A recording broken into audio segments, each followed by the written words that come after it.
We're going to go to Kim Tallbear now. And Kim is a professor up at the University of Alberta, has done a lot of fascinating research on identity. She's done some work with DNA and identity and published quite a bit. So Kim, if you would, please.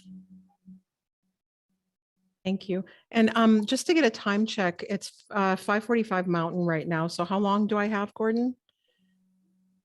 I think I can probably do it in 20 minutes, but I want to make sure that that's good. Oh, you have more than 20 minutes if you like. That's fine. Oh, okay. Because we're trying to have Q&A, right? Which I think is really important for this topic. Okay. Yeah, absolutely.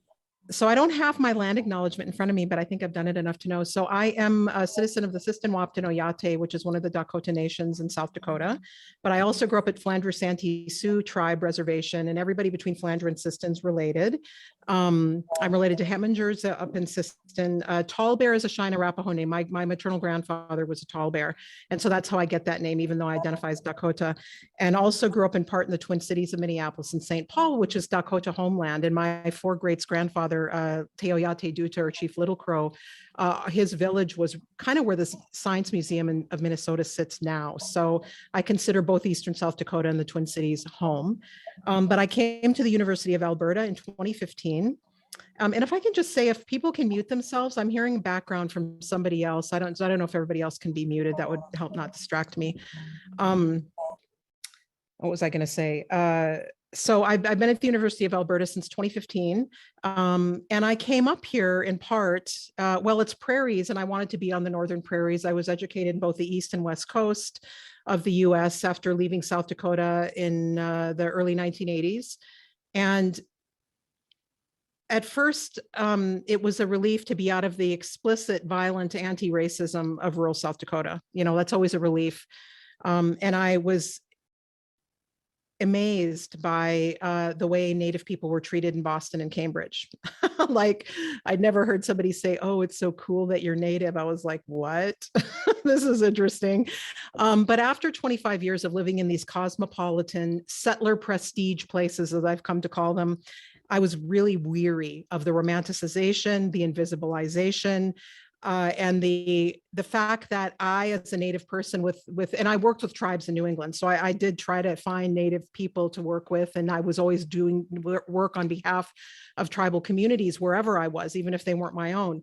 But we were far, far, far outnumbered, far more than in rural South Dakota, by non-Native people who had been living for 300 years in a landscape in which they believed we were completely removed from. So Boston and Cambridge and San Francisco, where I've lived, is very different than rural South Dakota. And partly I came up to Alberta to get back to the prairies. And even though it's Cree and Métis people, and I'm Dakota, but I've got Cree and Métis ancestry as well. My great grandma's from Saskatchewan who raised me. Although I am Dakota, I don't claim to be these other things. It was familiar enough being among prairie Indigenous cultures. And so, and also I wanted to get away from that kind of being invisibilized and romanticized that you find in the metropolitan centers where all the prestigious universities are, right? And so I live right on the North Saskatchewan River. It's right outside my window, a little bit out of the core of downtown Edmonton.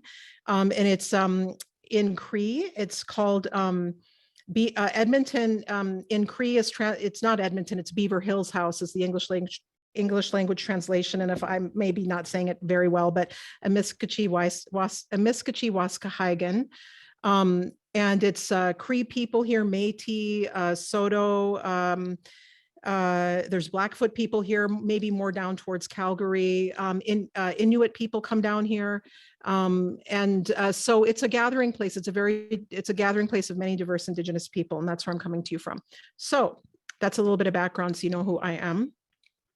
And I'm going to now begin to get into the substance of what I wanted to talk to you about. So in terms of my academic work, I'm an Indigenous Studies and a Science and Technology Studies scholar. I am in the Faculty of Native Studies here at the University of Alberta. Faculty here means college, so it's like having a College of Native Studies.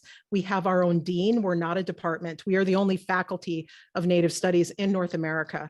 As a result, we have our own administrative structure. It's fantastic. And while we have a majority of of Indigenous faculty, staff, and students, we are not exclusive to Indigenous people. And when you have such a strong cultural presence and there's strength in numbers, you feel self-confident enough to be inclusive of non-Native people. So we do have non-Native students in our faculty. We have some non-Native faculty members, and we have some non-Native staff people, and they contribute a lot as allies to our projects, right? And they learn a lot being in our classes, and this is important, but we are Indigenous controlled, and it's one of the things I love about being here. And I was recruited here to start an Indigenous science, technology, and studies program, and that's what I'm allowed to focus on here. So within that kind of background, I have studied race shifting cases in both the US and Canada since the early 2000s, including as they relate to genetic research and testing. So my publications on this topic include my 2013 University of Minnesota Press book, Native American DNA, Tribal Belonging and the False Promise of Genetic Science. I've published multiple academic articles and chapters and edited volumes on the role of DNA and identity, a word I don't like, and I'll come back to that.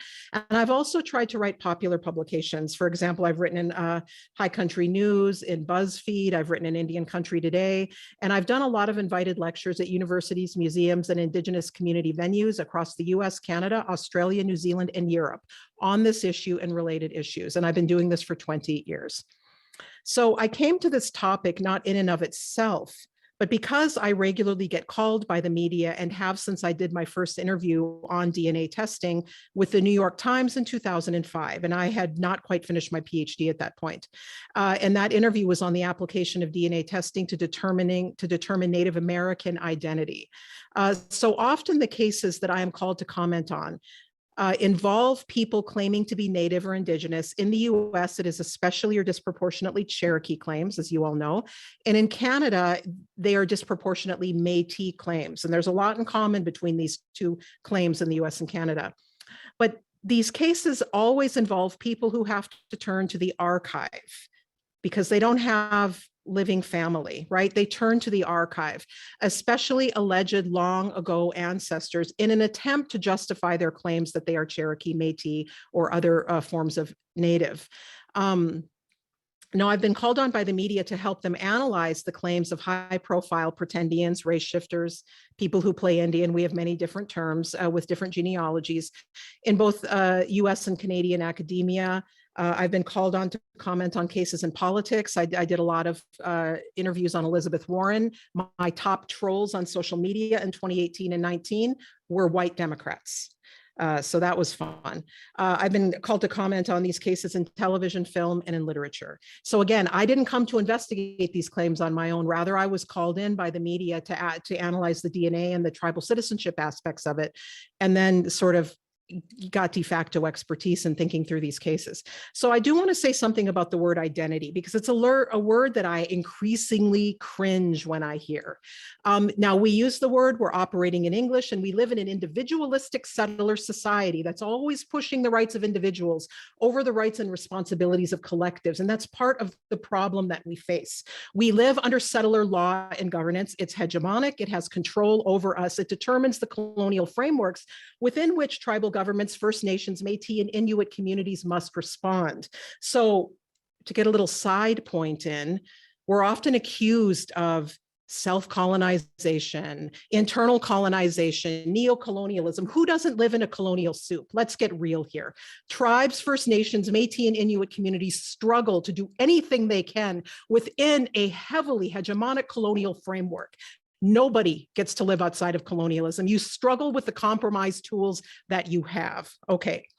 So identity is one of those compromise tools. So I'm not going to judge people for invoking the term, but I often notice when people use the individualistic settler term identity, and I'll explain why I think it's that way, that I want us to step back and think, could we actually use another term? When you pull the identity off your word shelf, could you actually use the term relative, relation, citizenship?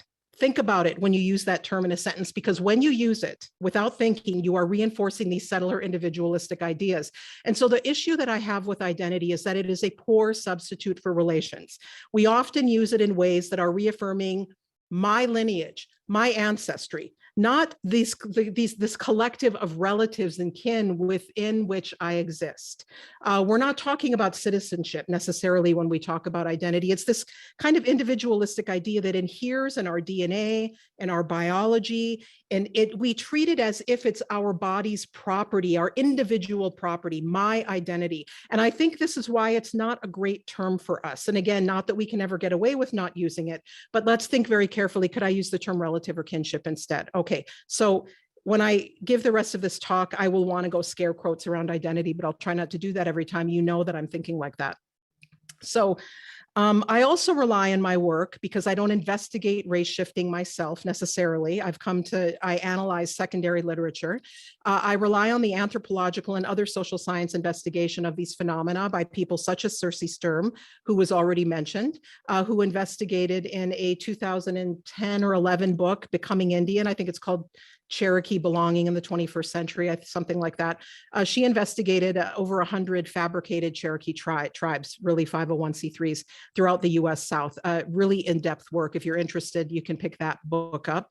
Daryl LaRue from St. Mary's University in Halifax, I think, also wrote a similar type of book on race shifters that call themselves Métis in the eastern provinces of Canada. Now, finally, I bring race theory, legal analyses to understand the role of settler state racial categories and US law in helping further white appropriation of Indigenous resources. This is what colonialism is about. Let's steal their land, let's steal their children, let's steal minerals, water, let's extinguish their governance authorities, and let's steal their identities. And so our identities get treated as more Indian bounty. Okay, so I want to give you a bit of background then on the phenomenon, sometimes also called Pretendianism or playing Indian. And I want to talk about the playing Indian idea. So Phil Deloria, who's a Dakota historian, he's at Harvard now. He published a book, I think in 1998, called Playing Indian. And it's very readable, so I encourage you to pick it up. It's not overly academic in the way that it's written. And it helps contextualize this widespread problem. Playing Indian is the increasingly common practice of non-Indigenous, most often, but not always, white people, making especially public claims to Indigenous identity, sometimes for great financial gain and career advancement. Now, again, Circe Sturm didn't write about the famous people. She didn't write about the big, successful career people. She wrote about more common people, but she really did focus on collectively how they were a threat to Cherokee sovereignty. But I think in this conversation, we're focusing more on, high profile people within the academy. So race shifters across Canada and the US have become some of the most prominent spokespeople for Indigenous peoples' histories and contemporary lives. Race shifters are a problem, not only in Canadian and US academies, but also, as was previously mentioned, in countries like New Zealand and Australia. Several edited volumes destined for academic and trade presses are in the works on this topic by authors in and beyond those 4 countries.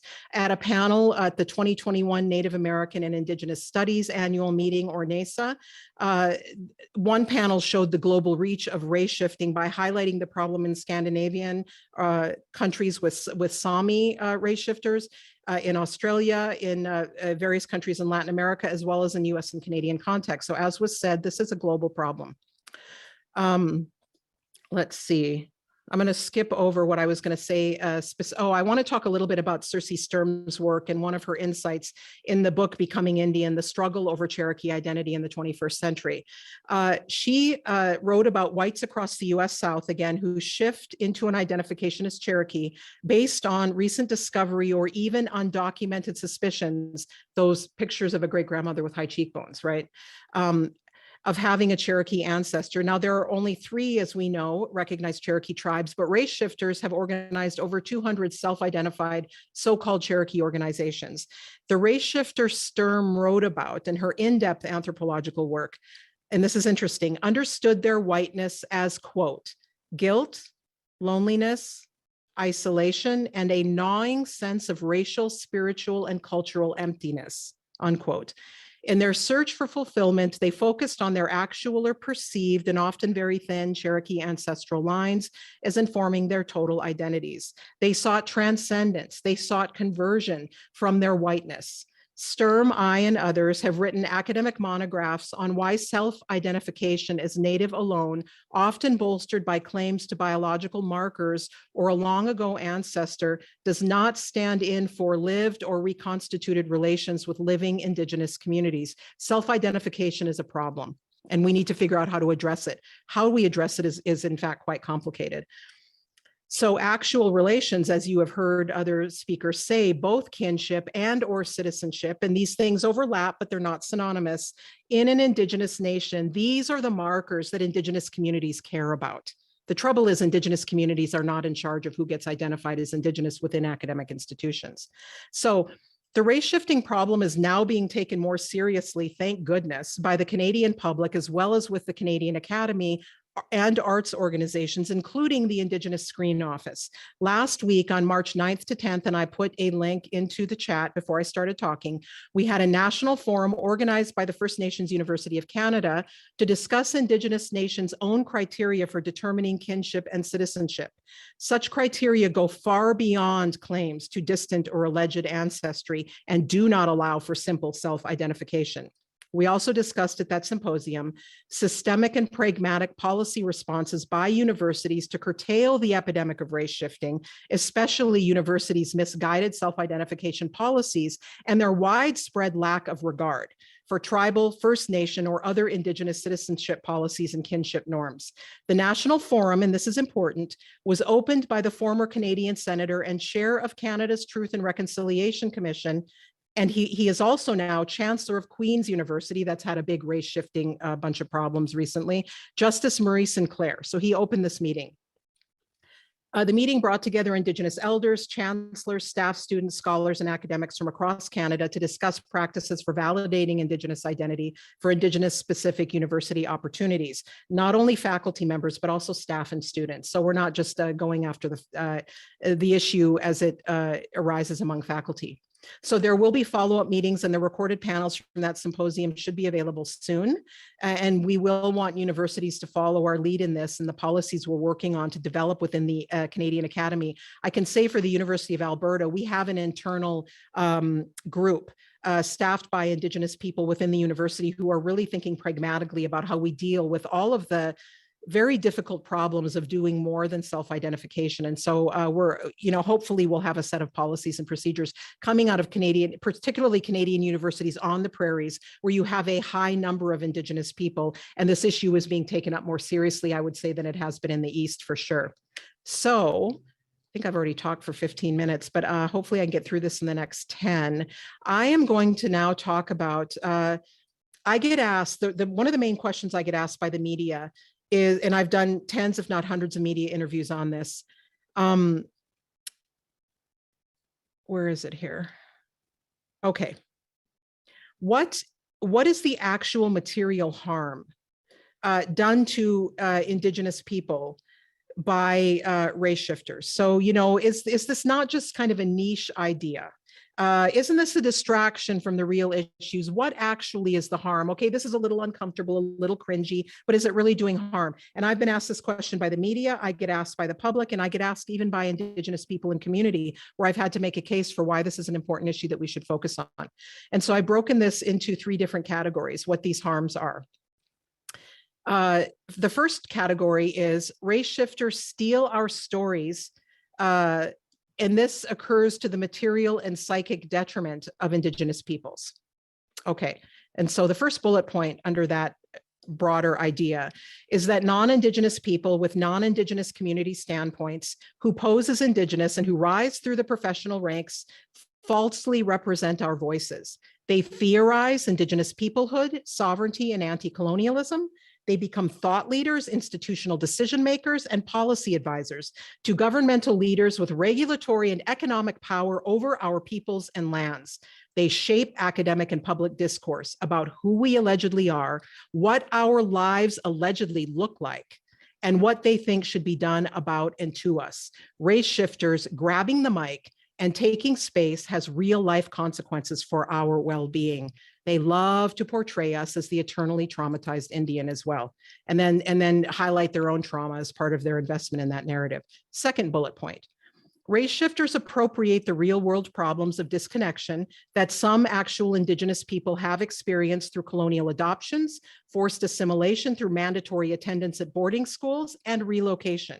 Race shifters conflate their lack of Indigenous status with the cases of our relatives without tribal status or enrollment, but who are our known family. Third bullet point. When race shifters steal Indigenous people's stories, they may make it harder for actual Indigenous people to reconnect to their communities.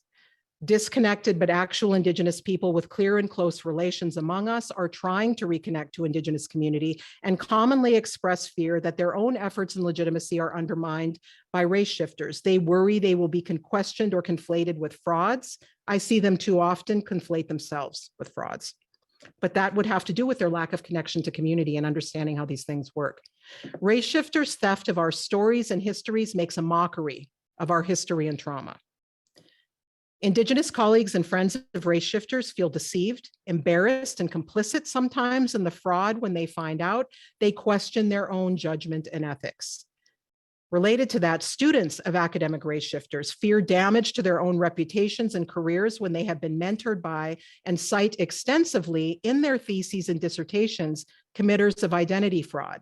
And like the colleagues of race shifters, they suffer trauma and embarrassment from that deception. They question, again, their own judgment and ethics. It's a form of abuse, actually. If you think about the relationships between the way race shifters treat people, it reminds me of abusive family members.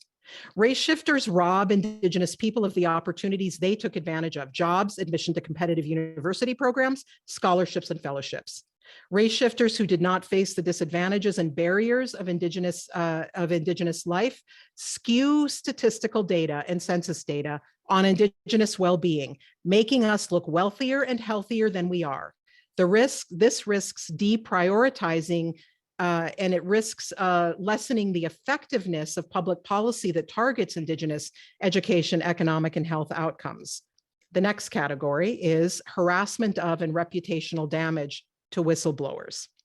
Indigenous critics who call out race shifters are harassed and maligned in real life and on social media, thus resulting in damage to our own reputations. At the National Indigenous Identity Forum that happened last week, it was noted and it was noticeable in the panels and in the demographic representation of participants at this Indigenous and invitation-only meeting that Indigenous whistleblowers are often women who are at risk of career and therefore financial damage for calling out race shifters. When whistleblowers are subject to ridicule and harassment by race shifters and their defenders, the ridicule often takes accusation that Indigenous critics are engaging in lateral violence, that they are jealous. Whistleblowers are disparagingly compared against the supposedly more talented, intelligent, accomplished, and superior race shifters. Thus, usually white race shifters and their defenders perpetuate racist civilizational discourses common in earlier centuries that also portrayed Indigenous people as less evolved and therefore less deserving of their land, resources, and autonomy than the superior whites who sought to appropriate and control. Today, arguments that race shifters are superior seek to portray them as not only superior humans, but superior and more noble Indians who are more deserving of the wealth and resources they lay claim to, and who are more qualified to speak on behalf of us. It's a new twist on a centuries-long colonial strategy, a final act of colonial theft of our very identities and the resources that accompany them. The final category of harm done is race shifting is structural racism that transfers yet more wealth to white individuals in society. First bullet point, when race shifters take leadership and accompanying economic opportunities, leadership, capacity building, and resources are not going back to Indigenous individuals, families, and communities.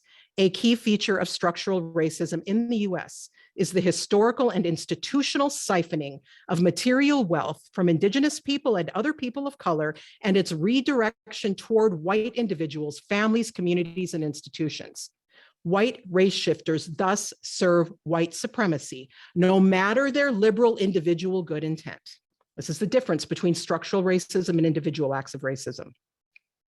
Next bullet point, race shifters who are not white though relatively small in number, are still complicit in structural appropriation of resources from Indigenous communities.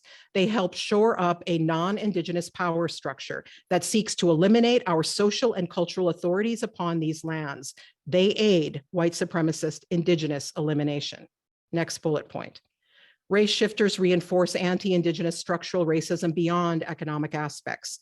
They appeal to the white power structure that finds it easier to deal with Indigenous people who are actually white people, socialized in ways more comfortable and familiar to that power structure. I think one of the other speakers already brought this up. Race shifters direct conversations with that power structure away from the priorities of Indigenous collectives. For example, the critical importance of upholding treaties and tribal sovereignty, including rights to determine our own kinship and citizenship structures, and the intersections of race and Indigenous nationhood.